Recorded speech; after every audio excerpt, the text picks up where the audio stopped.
Hello friends, welcome to খেল দুনিয়া।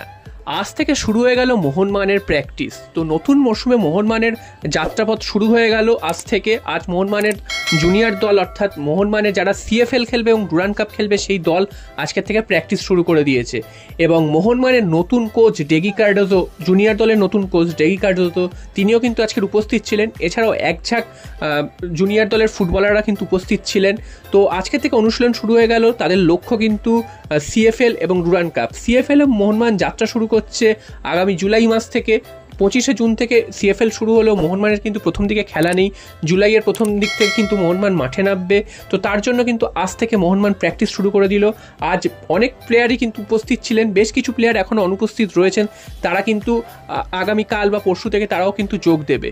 তো মোহনবাগান খুব আগে থেকেই কিন্তু প্র্যাকটিস শুরু করে দিল। অন্য বছর আমরা দেখেছি যে এত আগে থেকে কিন্তু মোহনবাগান প্র্যাকটিস করে না, যার ফলে কিন্তু মোহনবাগানকে মরশুমের পরের মাঝখানে বা পরের দিকে গিয়ে ভুগতে হয় চোট আঘাত, এসবের অনেক সমস্যা হয়। যদিও এটা জুনিয়র দলের প্র্যাকটিস, সিনিয়র দলের প্র্যাকটিস এখনও শুরু হতে দেরি আছে, তবুও এই জুনিয়র দলেরই প্রচুর প্লেয়ার কিন্তু সিনিয়র দলে সুযোগ পাবে। তারা কিন্তু সিনিয়র দলে খেলার সুযোগ পায় এবং আইএসএল খেলা অনেক প্লেয়ারও কিন্তু আজকের মোহনবাগানের অনুশীলনে যোগ দিয়েছে। যেমন অভিষেক সূর্যবংশী আছে, সোহেল ভাট রয়েছে, এরকম কিন্তু অনেক প্লেয়ার যারা কিন্তু আইএসএল খেলেছে তারাও কিন্তু যোগ দিয়েছে। এবং এখান থেকেই কিন্তু আইএসএলে অনেক প্লেয়ার সুযোগ পাবে।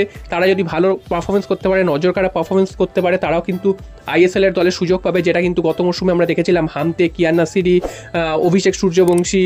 তো এরকম প্রচুর প্লেয়ার কিন্তু সোহেল ভাট থেকে শুরু করেন প্রচুর প্লেয়ার কিন্তু সুযোগ পেয়েছিলেন এবং তারা কিন্তু নিজেদের প্রমাণ করেছেন এবং তারা কিন্তু আস্তে আস্তে নিজেদের পরিণতও করেছেন।